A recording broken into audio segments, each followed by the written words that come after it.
Ladies and gentlemen, I know that it is a little bit late, but today we are going to go over every single movie I watched in the month of October, and I'm not gonna lie, I think I saw more movies in October than I have seen in any month in my entire life. And it's kind of funny because you can kind of see the mental breakdown throughout the month of October. So let's get right into this. We're going to do a quick speed run of what I watched, including my Letterboxd reviews for the movies. You can follow me on Letterboxd at TimmyBug if you want to keep up with day-to-day reviews. And then I'm going to be talking about my favorites from the month as well as my least favorites from the month. I saw 38 movies in October, and while granted about 5 of those were short films, that would still put me at a staggering 33 films for the month. Grab some popcorn, sit on down, and let's get into the list of what all I saw this month. I started off the month with The Black Phone. Then I watched The Prestige, The Smashing Machine, Us, Kingsman, The Secret Service, Hell of a Summer, The Village, A Modest Defeat, this was a short film, No More Wings, this was also a short film, Roofman, Mad Max Fury Road, Werewolf by Night, Monster Challenge, this was yet another short film, Climax, The Ministry of Ungentlemanly Warfare, Tron Ares, Green Room, Weapons, Good Fortune, Inglourious Bastards, Despicable Me 4, The Running Man, the 1987 version, Shark Tale, Puss in Boots, Prisoners, The Blackening, The Hurt Locker, Don't Look Up, Escape Room, Black Phone 2, Meat Canyon, a short film, Answering the Call, behind the scenes of The Black Phone, yet another short film, Shark Tale, again, Dodgeball, a true underdog story, Shane Gillis, Beautiful Dogs, Upgrade, Prisoners, again, because my mom wanted to watch it, and Extraction 2. So now that you know all the movies I watched in this month, what are my least favorite movies from this month? We'll start off with an honorable mention of Hell of a Summer. This didn't quite make the list simply because more than any other movie on the list, I believe I gave this 2.5 stars. More than any other movie on the list, it just didn't scratch any of the itches it was trying to scratch as a film to me. And it's like moderately campy, but refuses to fully commit to the campy bit.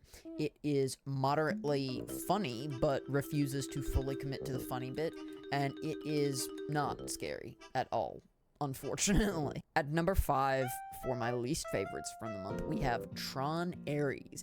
The movie looked good, and the movie sounded good, but the movie absolutely lacked a soul. At no point did I care about a single one of the characters on screen, which is kind of messed up. At number 4, least favorite from the month, we have Extraction 2, and I'm okay with a brainless action movie. Some of my favorite movies are brainless action movies, but this was a slog to get through. This felt like it was legitimately some terrible writing just to get you to the next fight scene. There was nothing of substance. I took away nothing from this other than, oh, that was a kind of cool one take, but also, why did they decide to make that a one take? I was kind of confused, because for those of you unaware, there is literally a 21-minute one take in this movie, and admittedly, it's impressive, but they don't hide the cuts very well. There are some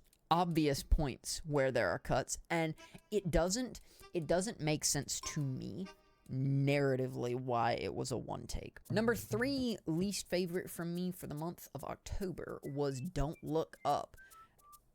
what a waste of an amazing cast. What a waste, because honestly, they really only gave Leonardo DiCaprio anything of substance in this movie. Jennifer Lawrence, wasted. Timothée Chalamet, wasted. I can't off the top of my head think of other character, but it was such an obnoxious use of the people's names to try and get people to watch the movie that it didn't make me care about the irony at all. It didn't make me care about the characters really at all. I cared about Jennifer Lawrence's character a little by the end of the movie, a lot more than I did at the start of the movie, but it was just obnoxious. And the editing. Oh my god. Second least favorite from the month is The Running Man, the 1987 movie. It's so boring. It's so unfunny. It's so sexist.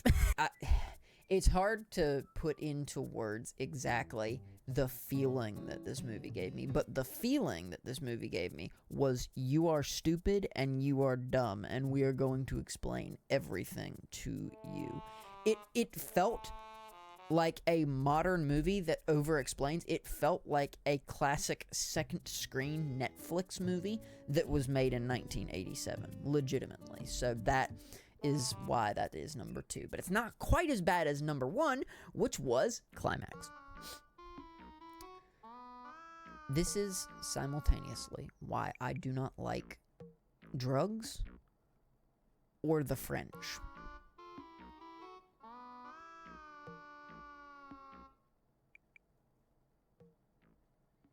Now, with that negativity out of the way, let's go over my positives from the month. My good movies, my favorite movies from this month.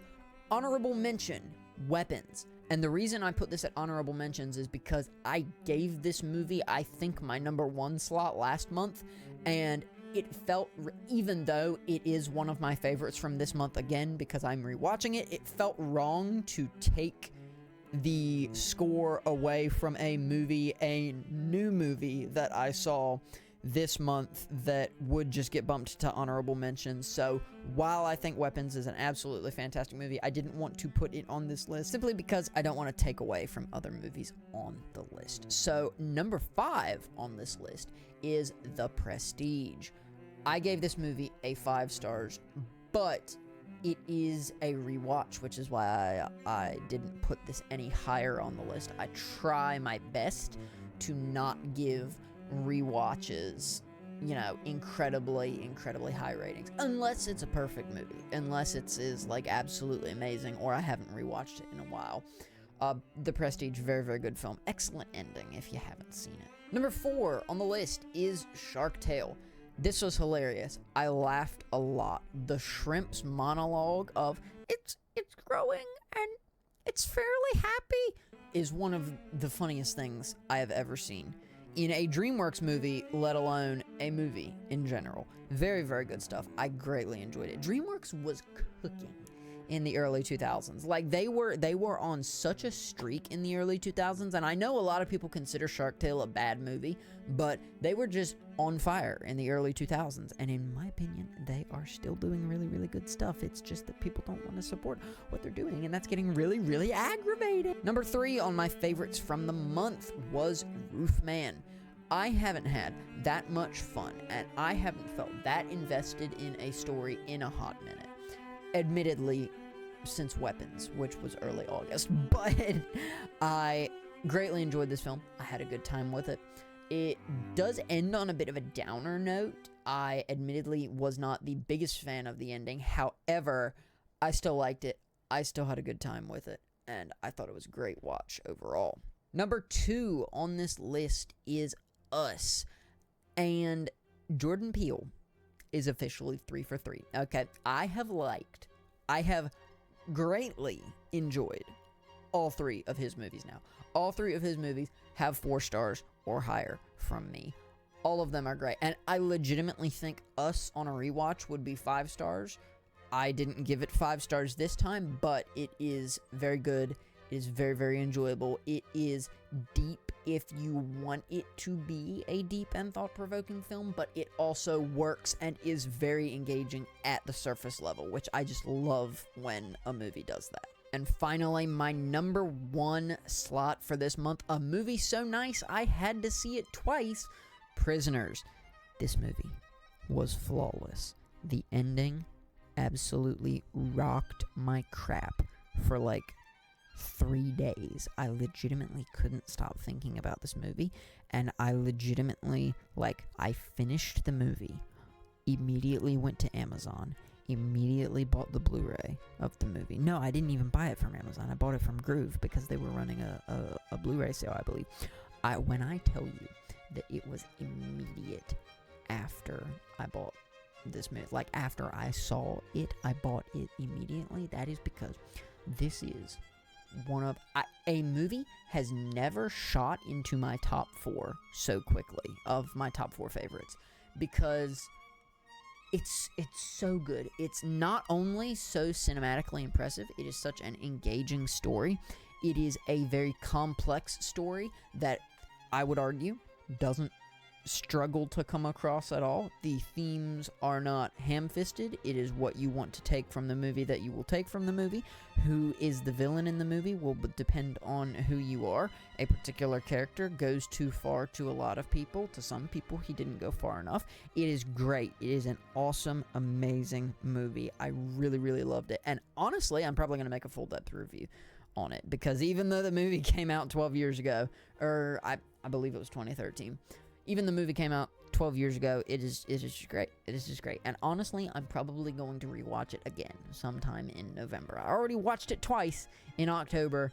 I think I'm going to watch it again, most likely. Anyways, thank you all so much for watching. Let me know what you watched this past month in the comments down below, or by tagging me on TikTok. You can also follow me on Letterboxd at TimmyBug if you want to. I would greatly appreciate that. And also, I might maybe be doing a video soon where I roast people's Letterboxd reviews and profiles. I haven't decided if I want to do that yet, because I haven't decided if I want to be mean yet or not. I'm watching a lot of great stuff, I guess, this month now, because we're already a stinking third into the month. Where is the time going? I'm going to be watching things like The Running Man, Keeper, Wicked for Good, and a bunch of other stuff coming out later this month, so you don't want to miss it. Thank you all so much for watching, and once again, I'm going to try and get more uploaded this month. That's not a promise. That's a guarantee, or whatever they say to intimidate people in things. Thank you all so much for watching. I'll see y'all next week.